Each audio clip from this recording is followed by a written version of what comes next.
Presentamos Trocha Abierta.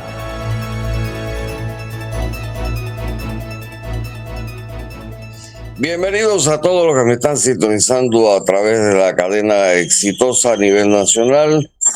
Este es su programa preferido, Trocha Abierta, el programa de mayor audiencia en la franja de la tarde, de 12 del día a 6 de la tarde. Estamos también en Instagram, estamos en YouTube y en Spotify. Hoy estaremos, como siempre, de compañía a Agustín Sosa Peñalba. Buenas tardes, amigos oyentes de la exitosa y de este prestigioso programa Trocha Abierta. Y una vez más, dándole gracias a Dios por un día nuevo, una semana nueva que nos regala a cada uno que estamos aquí, a nuestras familias y a nuestros oyentes. Licenciado Melito González. Muy buenas tardes a todos, saludos desde Chitré para los multiversos. Mi primo querido y adorado Eduardo Castillero Láñez.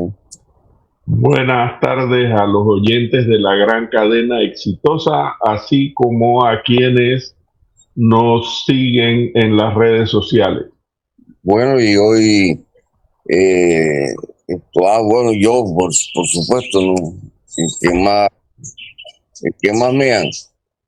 Alfonso Castillo, conde del Vigo. Ay, papá. El príncipe de la voz de trueno. Te estás olvidando de ti últimamente, no sé qué está pasando, hermano. Últimamente te estás olvidando de ti, no sé qué está pasando. No sé. Bueno, tenemos invitado hoy al licenciado Ricardo Lombana del partido, ¿cómo que se llama el partido, Ricardo? Otro Camino. Bueno, eso no es tanto lo importante son las personas, ¿no? Bienvenido entonces, Ricardo Lombana. Buenos días a usted y a todos los compañeros. Saludos a todos y a toda la audiencia de Trocha Abierta. Un gusto estar con ustedes hoy. Bueno, hoy queremos tocar algunos temitas, pero principalmente en cuanto a mí, y yo me imagino que para las personas que nos escuchan, quisiera que nos explicaras cuando tú corriste la campaña pasada, tú entraste con mucho ímpetu, con la idea de que nos olvidáramos de los partidos tradicionales, porque tú ibas a ofertar un candidato independiente, libre, todas las ataduras que representan supuestamente los partidos políticos. Pues entonces la gente se colocó bastante, más de 300,000 personas votaron por ti la pasada, ¿no? ¿Es así, Ricardo? Correcto. Sí. Entonces yo quisiera que tú nos explicaras qué motivó a que tú dieras la voltereta y no fuéramos para aquello que tú criticaste mucho y que quisiste que nos olvidáramos de esas alternativas. ¿Qué fue lo que te hizo cambiar? Bueno, en primer lugar, a pesar de que fui muy crítico de los partidos políticos en la campaña anterior, nunca se criticó a los partidos por ser partidos. Se criticó a los partidos por haber permitido, ¿no?, que cúpulas o grupos ligados a la corrupción y al clientelismo estuvieran en control de los partidos, y que precisamente por ser esa la realidad de los partidos vigentes en ese momento, ninguno de ellos podía llegar a gobierno y realmente tener la libertad de tomar las difíciles decisiones que el país tenía que tomar, y por ende se promovía una candidatura independiente fuera de los partidos políticos. Pero en todo momento se instó a las fuerzas buenas, decentes, dentro de los partidos, a que tomaran el control o lucharan para tomar el control y hacer sus partidos resurgir o reformarlos, porque nunca hemos atacado la democracia de partidos políticos, porque la democracia no puede subsistir sin partidos.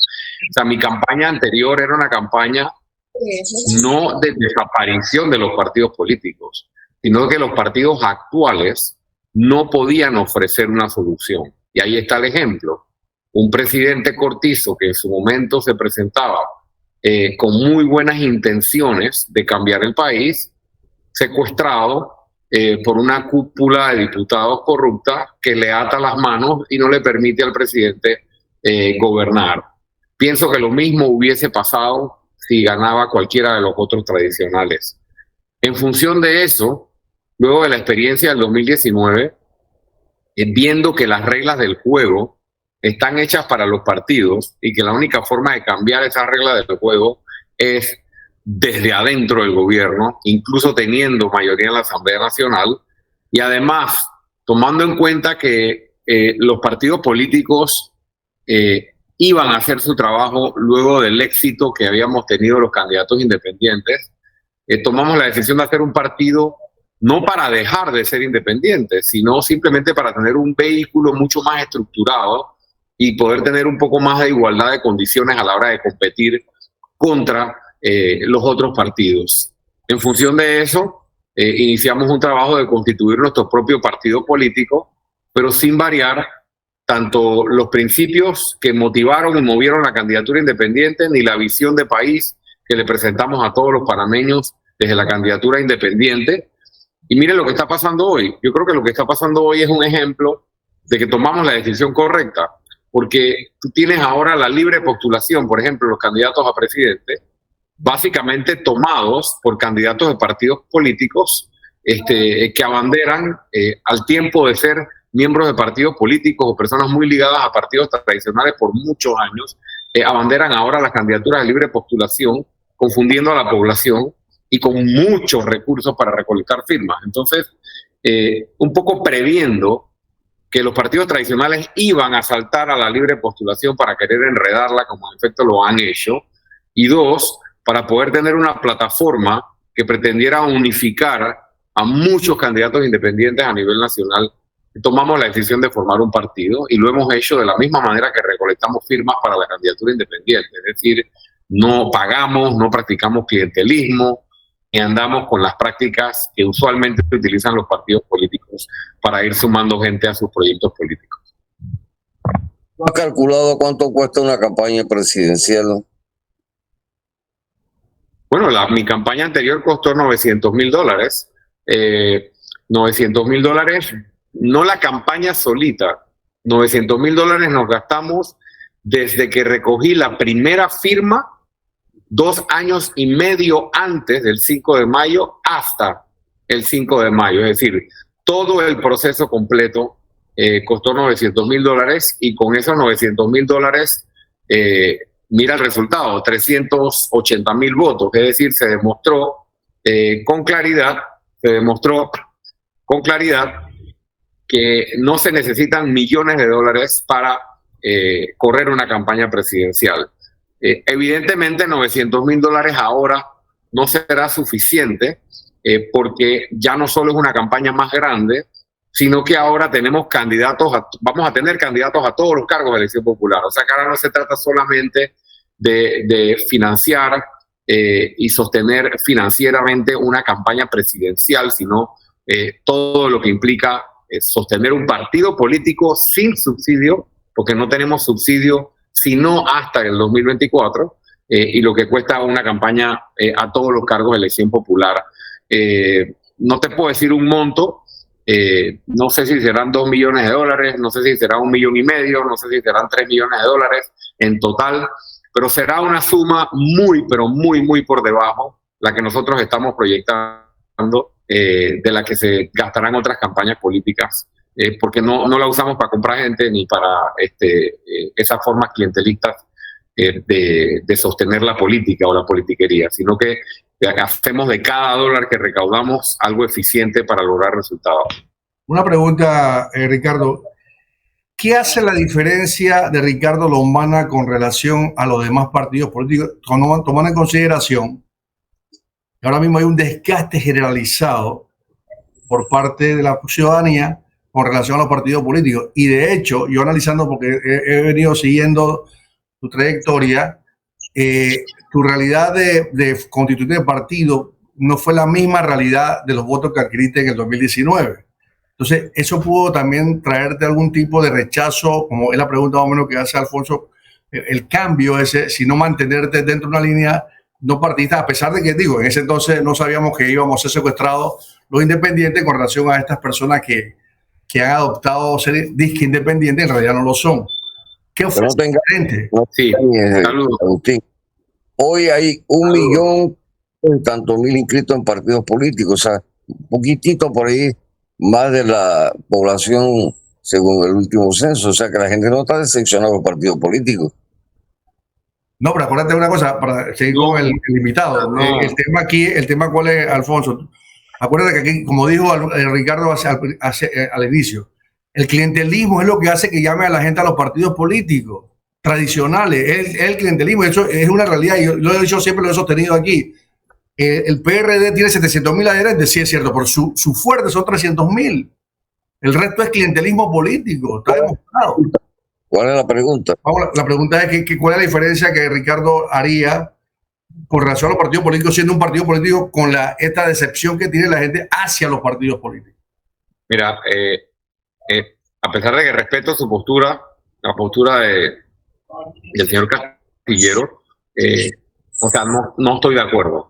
Porque, tal como dice Agustín, o sea, si tomamos la cantidad de inscritos y con la cantidad de inscritos decimos que la gente no está decepcionada a los partidos, eso es desconocer que muchos partidos se han aprovechado de la necesidad de la gente y los hacen inscribirse porque tal vez la única vía que tienen para conseguir un empleo, una beca, un cupo de taxi, una libreta de lotería, un contratito por aquí, entonces, o una promesa de nombramiento.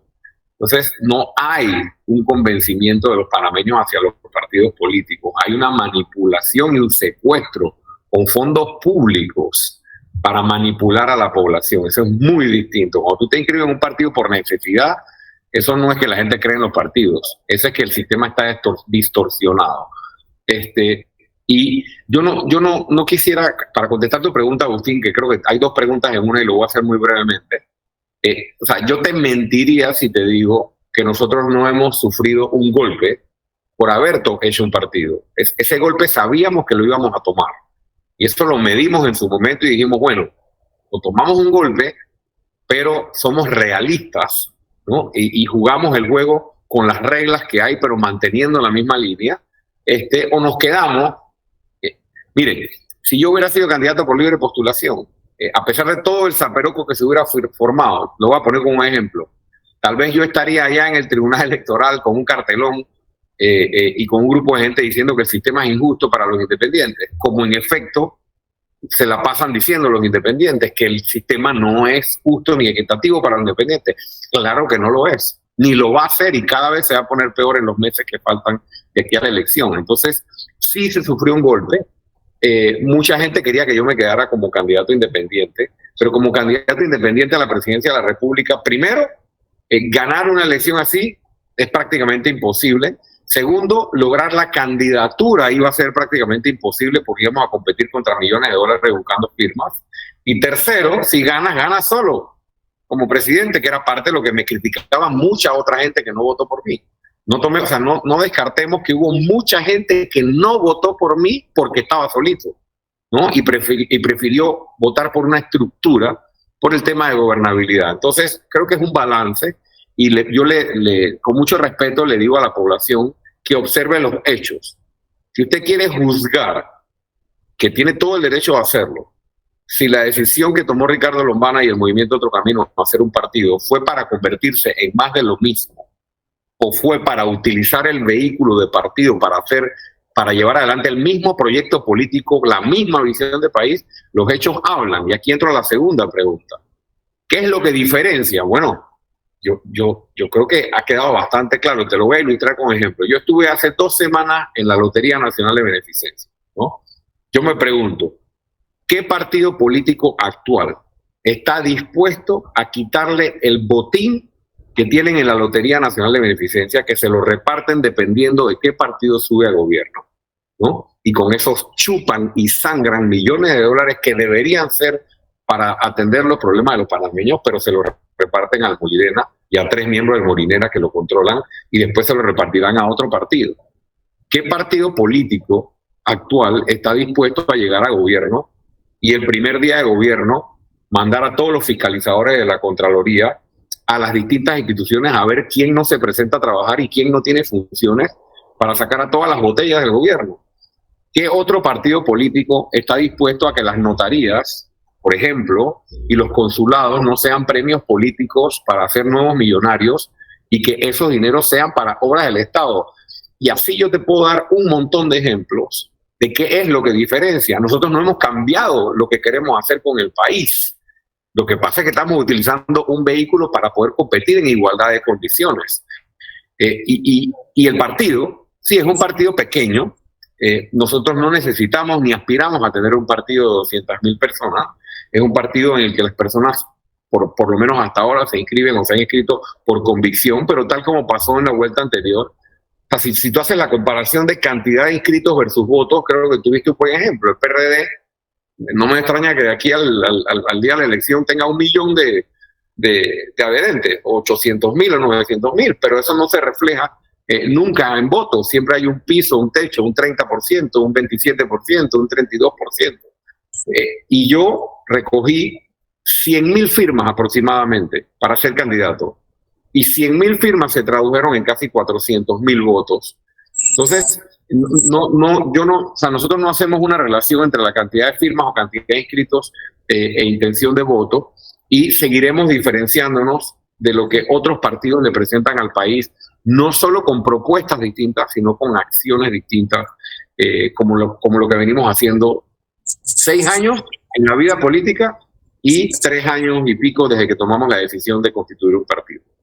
Ricardo, siguiendo el mismo hilo de lo que nos estás explicando, ¿te contestó la lotería? ¿Se sintieron aludidos? ¿Están en el chifeo?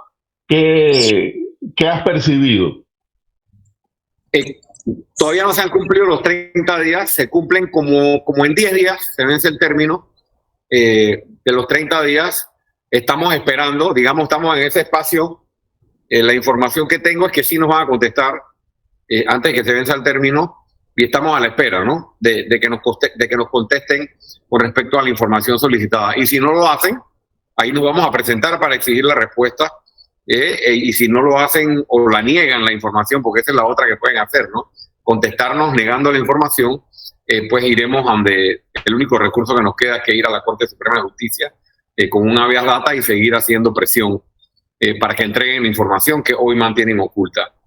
Tú sabes que, Lombana, que el flagelo realmente de esta democracia incipiente que estamos llevando, y que lo he dicho en otras ocasiones aquí en el programa, de que están llevando al país a algo cíclico. Cuando digo algo cíclico, llámese 68, llámese 87, llámese 89, y que estamos volviendo a situaciones peores que el 68.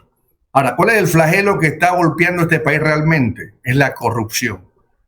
El pueblo panameño está cansado, Ricardo, que tú le digas: te voy a dar medicina, te voy a dar carretera, te voy a dar comida barata, buena educación, voy a pelear contra los mafiosos para eliminar todo. Esa es la excusa barata que usó este señor fantasma de la presidencia para engañar, porque engañó a la población que votó por él, evidentemente.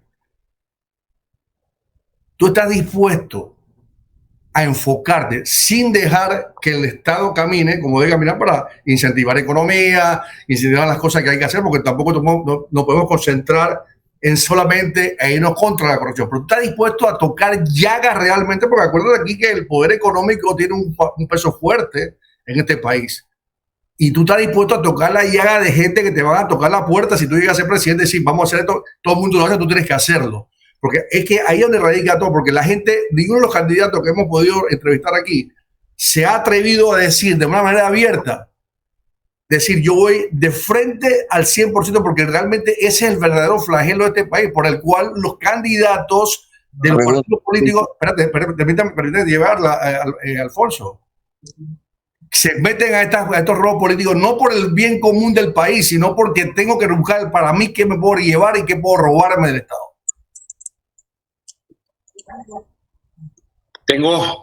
Tengo 6 años, Agustín, desde que entré a la vida política, con un planteamiento drástico y que no ha cambiado al respecto.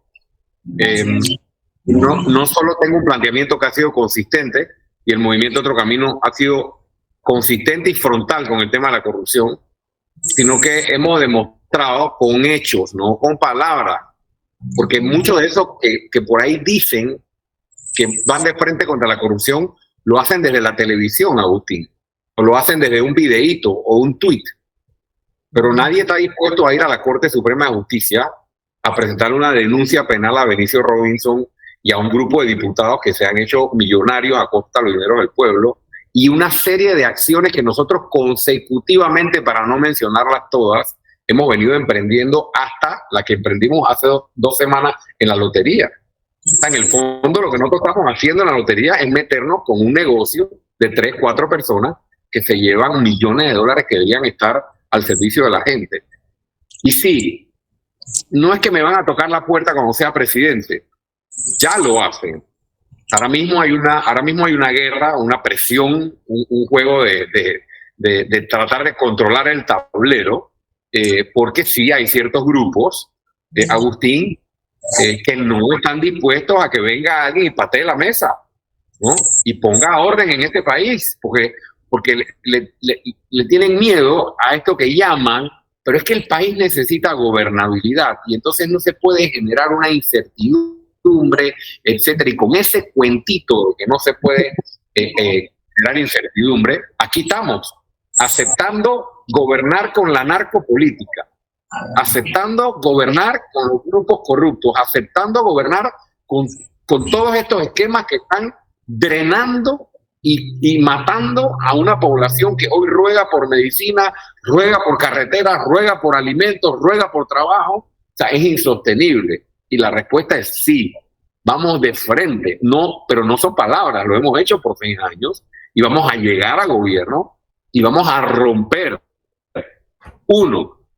estos contubernios, estos acuerdos entre gobiernos, entre Estado y grupos económicos que le traen afectación al pueblo panameño. Número 1. Número 2, vamos a romper los grandes focos de negocios que hay, donde hay muchos recursos que hoy se necesitan para hacer las obras. La gente pregunta, Lombana, ¿pero dónde vas a sacar la plata para hacer las obras? Y la plata en este país sobraría si no se la llevan de la manera tan vulgar como se la llevan en tantos negocios que hacen. Entonces, disposición existe, propuestas existen, con mucho gusto podemos hablar de cómo lo vamos a hacer, y tenemos la determinación de hacerlo, y no por capricho, porque estamos convencidos de que esto es lo que el país necesita para poder realmente salir adelante. Y esto lo quiero ligar con el tema de las alianzas, que siempre me preguntan, ¿no? Pues dicen, bueno, el Lombana no quiere conversar con nadie. Y eso no es cierto, porque estamos conversando desde hace bastante tiempo con quienes quieren hacer lo mismo que nosotros.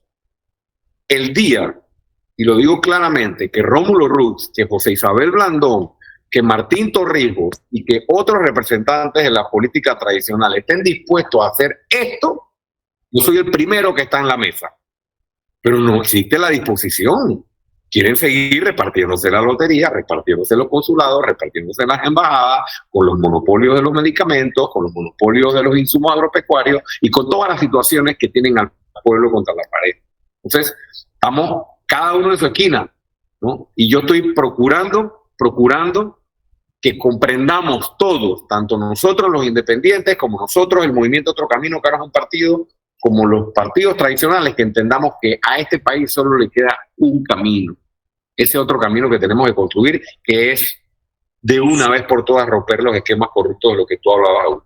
Y si ellos te dicen a ti, porque ellos son tan astutos y hábiles, porque cuando ellos quieren montarse, quieren montar a como de lugar, y ellos te digan y se sienten y dicen, mira, hemos decidido hacer contigo lo que tú estás diciendo, yo no sé si tú le vas a creer a ellos y te vas a sentar, porque el punto cuál es, el convencimiento que ellos pueden tener con relación a eso mismo es muy débil, porcentualmente hablando, que pues quizá llegue al 1%, 2% de lo que tú estás diciendo, que lo logren, que ellos puedan cambiar.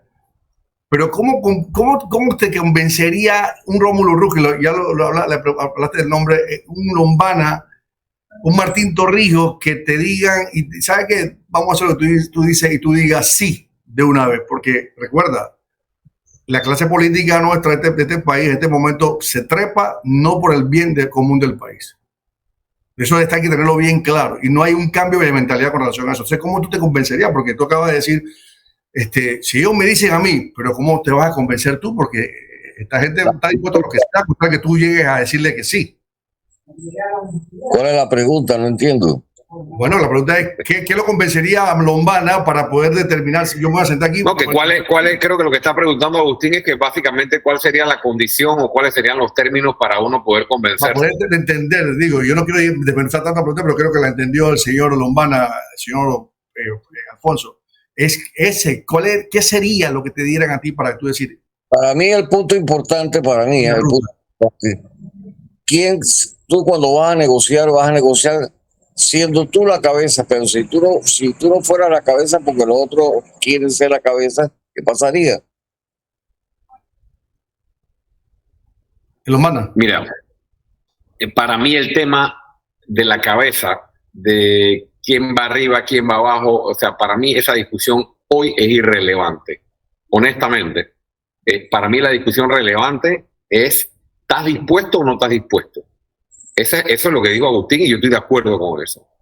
Mientras no haya demostraciones de que estás dispuesto, ¿no? ¿Para qué vamos a hablar de la cabeza o no la cabeza? O sea, yo hoy pienso que ninguno de ellos está dispuesto a golpear la mesa. Ellos y tú. Yo estoy dispuesto a golpear la mesa. O sea, por ejemplo, está en la primera demostración que tendría que hacer Martín Torrijos, pienso yo, y lo digo con mucho respeto, es renunciar al PRD, ¿no? O sea, si él realmente siente que el PRD no lo representa, yo tengo nosotros tenemos en el movimiento Otro Camino, voy a poner un ejemplo, a Leonor Calderón. Leonor Calderón, por más de 30 años del PRD, ella escribe una carta y públicamente dice, esto ya no me representa. Este sistema clientelista, lo que ha pasado con el PRD, dejó de ser lo que era, etcétera, etcétera, etcétera, y tomo otro camino y decide apoyar una nueva alternativa fresca política con la nuestra. Si el señor Torrijos está igual de decepcionado, ¿por qué se mantiene con un pie allá y otro pie acá? Una primera demostración, hablando de cuáles serían esas cosas, yo creo que sería que renuncie al PRD, ¿no? Porque me parece que no ha dejado claro si es el continuismo del PRD o se mantiene con la intención después de hacer algún tipo de alianza con este otro partido, por ejemplo.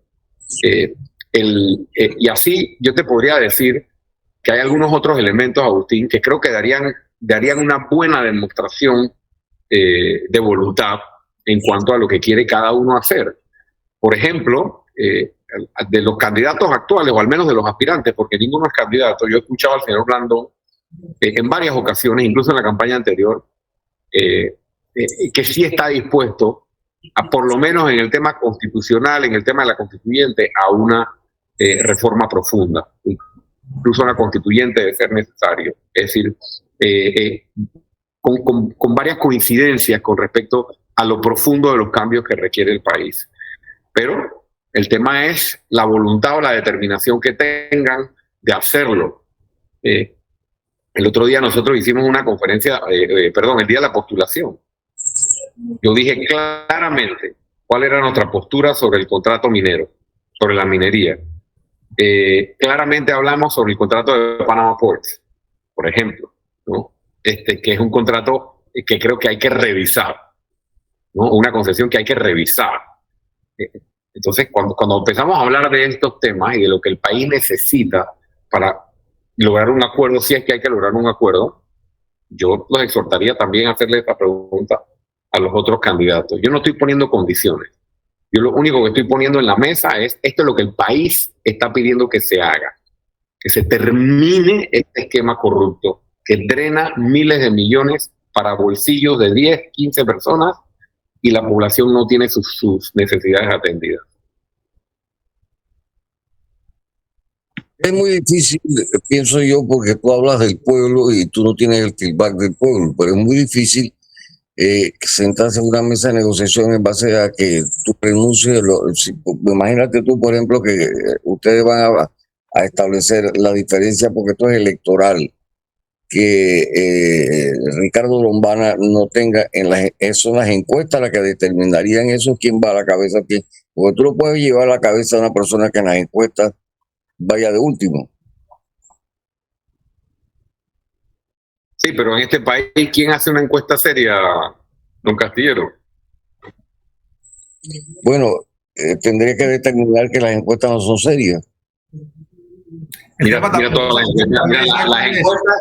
Las encuestas marcan el orden de los candidatos según quién la publica. Y mira, y nosotros no tenemos encuestas, no tenemos plata para hacer encuestas.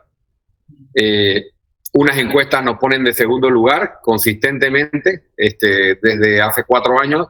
Otras encuestas me ponen de último, debajo hasta del FAT.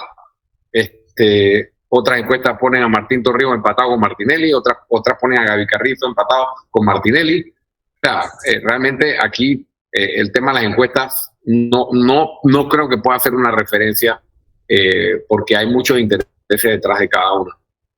Mira, yo estoy en un poquito de desacuerdo con Alfonso. El tema de las encuestas, por ejemplo.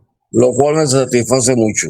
No, es que no podemos estar todos con la misma idea del mismo concepto, porque entonces yo aceptaría que tú eres un dictador y tengo que aceptarte porque si no me va a echar el programa. Pero yo te digo igual las cosas como son, porque yo te lo tengo que decir porque para eso estoy en este programa que tú me has invitado. El punto no es tanto la encuesta. En este momento hay una decepción, Ricardo, y los compañeros aquí conmigo, Mérito y Eduardo, hay una decepción total que ahora mismo, si tú ofertas algo diferente con relación a lo que el pueblo quiere, la gente va a apostar por eso a que tú tengas el 4% o 5%. Mira el caso de Costa Rica. El caso de Costa Rica en las elecciones anteriores, un tipo que venía de la cola quedó marcando en la segunda vuelta. ¿Por qué no quedó el de candidato oficialmente y ganó? Porque salió a los corruptos y cambió el esquema que él podía ser presidente. Clarito. ¿Me entiendes? Entonces, si nosotros mantenemos una ruta, que es lo que yo planteo y le digo, y porque los manos nunca hemos podido conversar porque siempre no hemos podido conversar. Y hemos tratado hace mucho tiempo, ¿te acuerdas que hemos tratado de conversar? No hemos podido. Pero si tú mantienes una ruta donde tú das el convencimiento al pueblo panameño que necesitamos un cambio, la gente va a adoptar porque la gente está cabreada de lo que está viendo. No hay una opción. No hay una opción en Martín Torrijos, no hay una opción en estos otros candidatos, porque incluso el mismo Landón dijo, yo no estoy dispuesto a soltar la cabeza, porque recurrir. Entonces ahí te das cuenta que no están dispuestos a hacer nada. Entonces, ¿qué quiero hablar? Preguntarle a Lombana. Lombana, ¿tú estás realmente claro de que no vas a hacer alianza con nadie que realmente, o que te digan a ti forzadamente, tienes que entrar por esa línea, porque si no, no vas para ningún lado, o tú vas a mantener tu radicalismo diciendo, no voy por allí? Porque eso es lo que se necesita en este país, un radicalismo para poder cambiar este país, no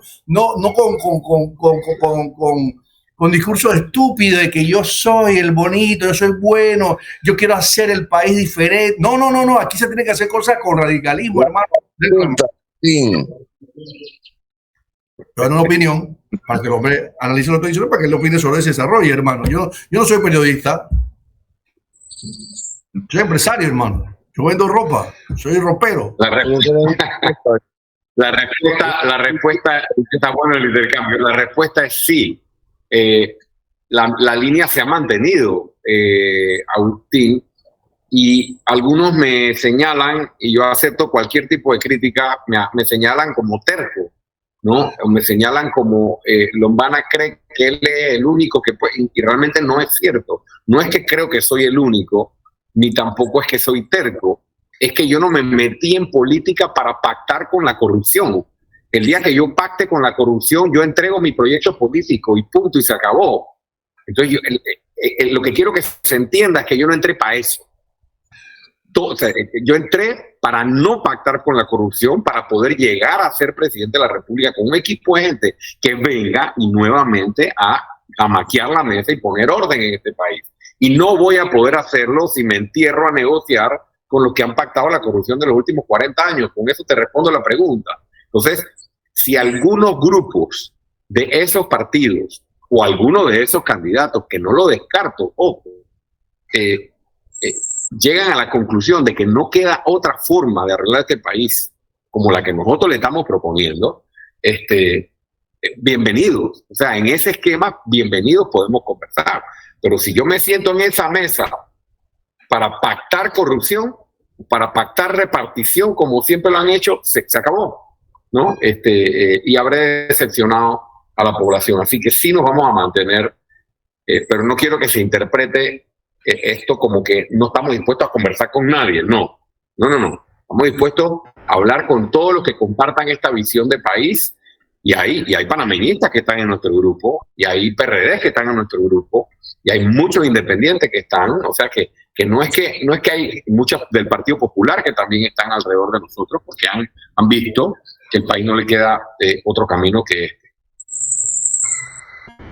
Ricardo, ¿existe todavía posibilidades de conversación con Rubén Blades, o no, ya definitivamente los tiempos no dan, o las razones que sean?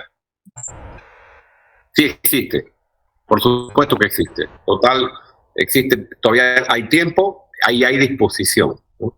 Siempre lo escuchamos, siempre lo leemos, tomamos en cuenta las recomendaciones que da. Es un panameño muy valioso y sí, la respuesta es sí. Ahora, hay un hecho cierto, están muy acorde con los planteamientos en cuanto al saneo, a la búsqueda de aires nuevos, cambiando la estructura que ha tenido el país por muchos años, y yo veo bastantes coincidencias. Lo que no sé es que, o sea, primero, que dos cangrejos machos no necesariamente caben en el mismo hueco, y lo otro, los compromisos, ¿no? Bueno, en términos de compromiso, mi agenda, aunque es muy intensa, anda menos complicada, ¿no? Porque por lo menos no ando en las grandes ligas como anda nuestro querido Rubén Blades. Sin embargo, yo creo que por el país tenemos que estar dispuestos a todo, Eduardo. El país requiere que los panameños y panameñas que coincidimos en esta visión de que hay que jamaquear el palo, de que hay que golpear la mesa para corregir lo que nos está sangrando, tenemos que unir voluntades. No es fácil, ojo, no es fácil, porque no hay solo dos cangrejos machos, hay varios más por ahí, ¿no? Entonces, pero el país requiere que nos pongamos de acuerdo, quienes pensamos igual, porque del otro lado, yo creo que tu pregunta me da el espacio para colocarme desde la óptica de los que están del otro lado, los que representan al sistema corrupto, clientelista y demás. Hasta ahora le está saliendo bien el juego, y es que no nos hemos puesto de acuerdo. Y yo sí veo una necesidad imperante de que Rubén Blades, Ricardo Lombana, Ana Matilde Gómez, la coalición Vamos, el diputado Juan Diego, el diputado Silva, el diputado Brose, el doctor Ernesto Cedeño, y otros más, incluso algunos aspirantes por la libre postulación, como el licenciado Eduardo Quiroz, por ejemplo, nos pongamos de acuerdo, ¿no? Y ahí hay un bloque electoral muy importante y una visión compartida de que no se puede llegar a hacer más de lo mismo. Melito, ¿quieres opinar algo?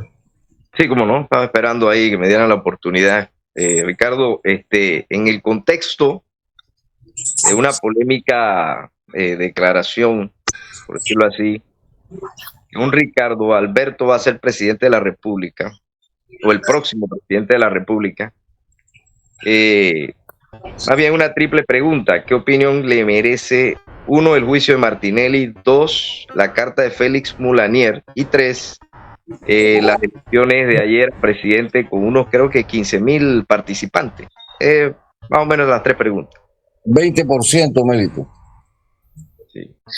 20%. Ok, gracias, Melito. En ese mismo orden, las declaraciones definitivamente desatinadas, fue un error.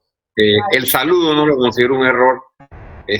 Yo creo que simplemente he creado una expectativa en la población, porque soy muy frontal, y tal vez se esperaba que en un momento como ese fuera frontal, pero como lo he explicado antes, caramba, acababa de salir de escuchar por 1 hora un discurso en el que nos pedían, prácticamente nos imploraban, ¿no? un manejo ético irresponsable y de convivencia, y bueno, y decidí en ese momento tal vez tender una mano cordial, y el problema no fue ese, el problema fue lo que dije, que fue lo que me salió en el momento, y obviamente fue luego reconocido por mí como unas declaraciones que no reflejan lo que yo pienso, porque ese señor y yo no tenemos absolutamente nada en común, solo el nombre, como bien lo dices, y que ambos aspiramos a la candidatura presidencial.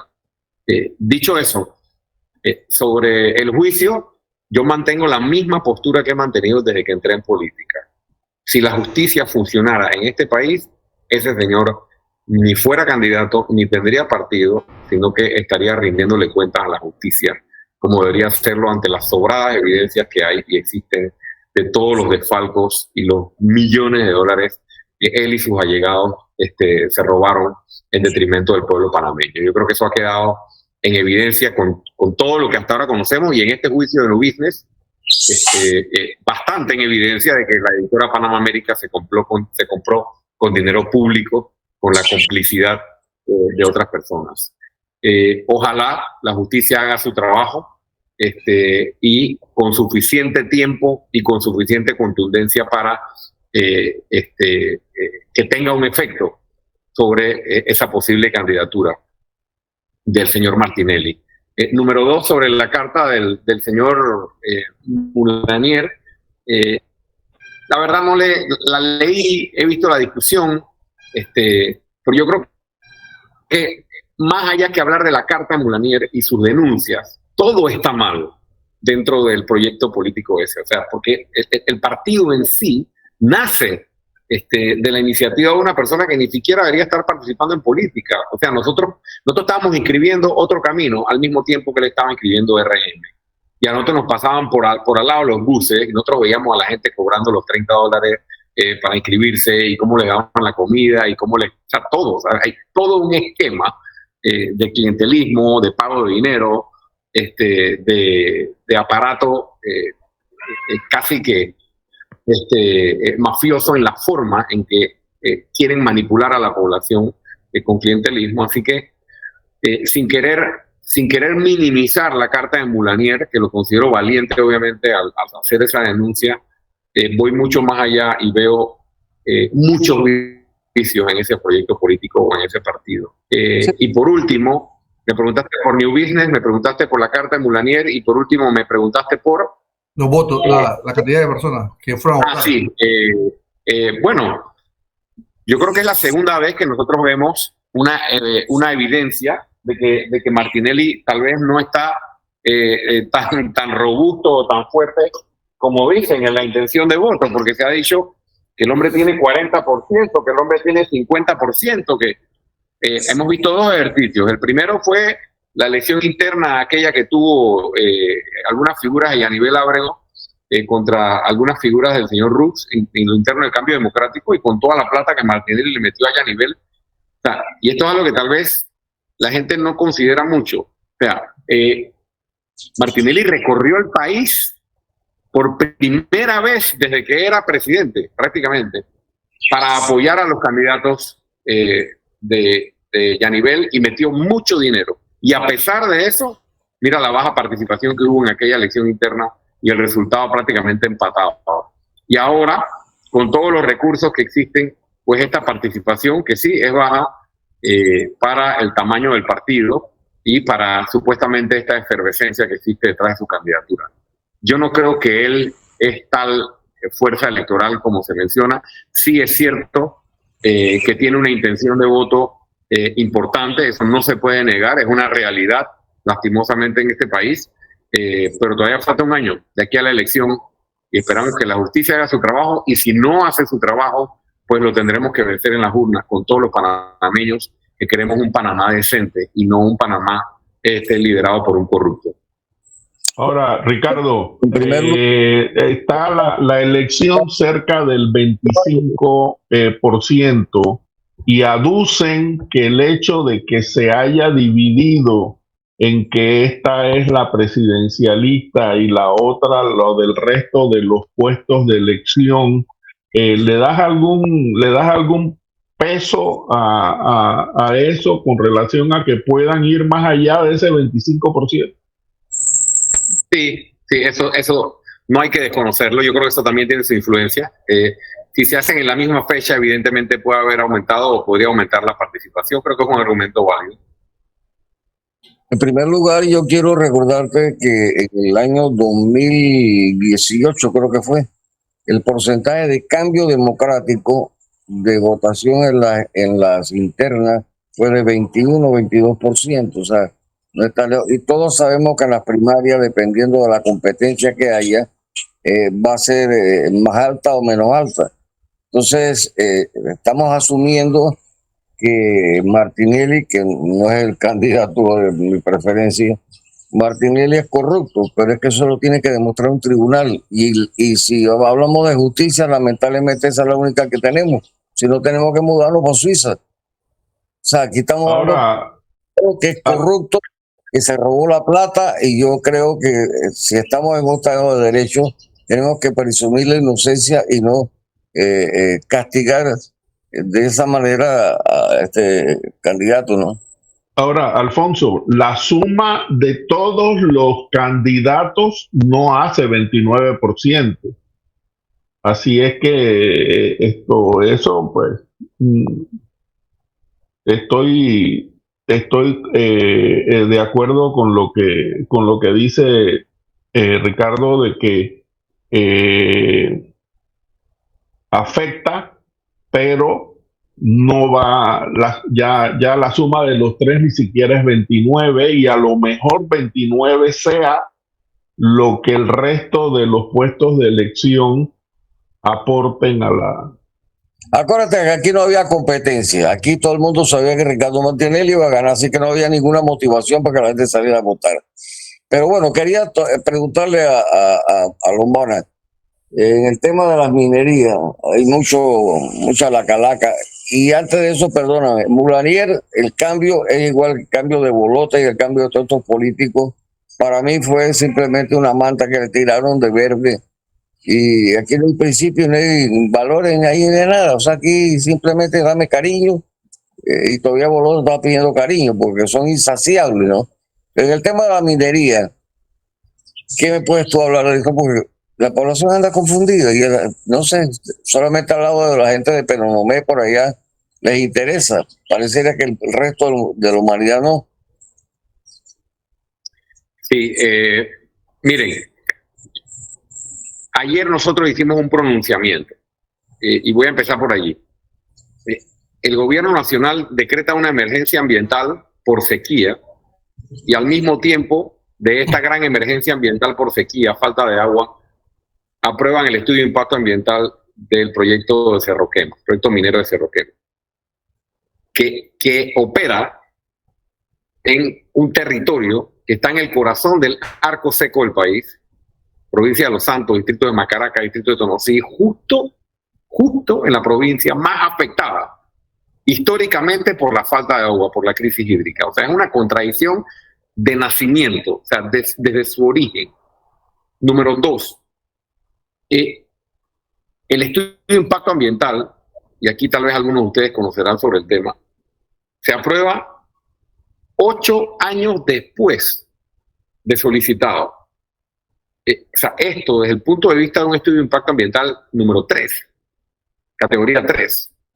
Esto es gravísimo, porque toda la base que se tomó en cuenta para la elaboración del estudio de impacto ambiental, es decir, fue antes de la presentación, antes de 8 años. Si estamos hablando de 9 años para atrás, cuidado que hasta 10 años, toda la base que se tomó como referencia para poder presentar el estudio de impacto ambiental, que se aprueba casi 9 años después, para un proyecto que tiene, 1, consecuencias gravísimas precisamente para la situación hídrica y de recursos hídricos en la provincia de Los Santos, y además de eso, que tiene que es lo que a mí más me preocupa, no solo tiene el daño ambiental irreversible que produce este tipo de minería, sino que contamina directamente el río Tonosí.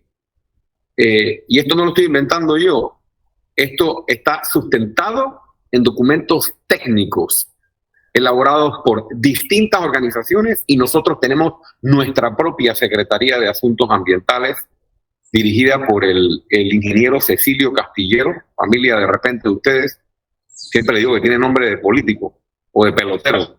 El ingeniero Cecilio Castillero, ingeniero ambiental, y un gran equipo de trabajo que han estudiado esto por mucho tiempo y nos han compartido su planteamiento, y es el planteamiento que hemos hecho.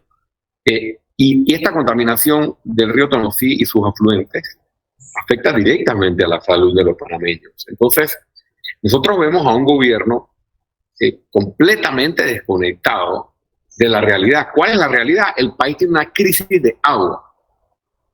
El país y el planeta tienen una crisis ambiental, una crisis climática incluso. Y nosotros estamos en contra de que se siga extendiendo la actividad minera en Panamá. Es decir, como lo hicimos con el proyecto minero El de Cobre, que dicho sea de paso, aprovecho para mencionar, proyecto que sigue operando y generando utilidades sin tener un contrato vigente hoy. Usted decía, señor Castillero, que teníamos que tal vez cuidar nuestras palabras porque vivíamos en un Estado de Derecho. Yo en eso, con todo respeto, no estoy de acuerdo con todo y que soy abogado. Panamá aspira a ser un Estado de Derecho. Panamá no es un Estado de Derecho, ¿no? Y aquí opera una compañía minera sin contrato. Y encima un contrato que se ha declarado inconstitucional. ¿De qué Estado de Derecho estamos hablando? Aquí operamos por plumazo, por dependiendo de quién vaya a hacer el negocio.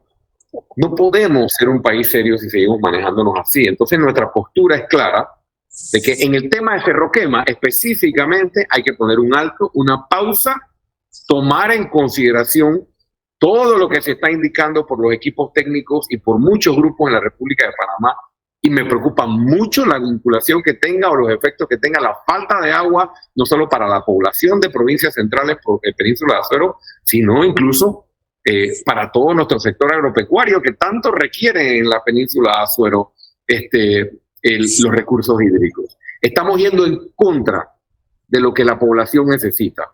Y sí, yo sé que me lo van a preguntar, ¿y qué pasa con los empleos que genera la minería?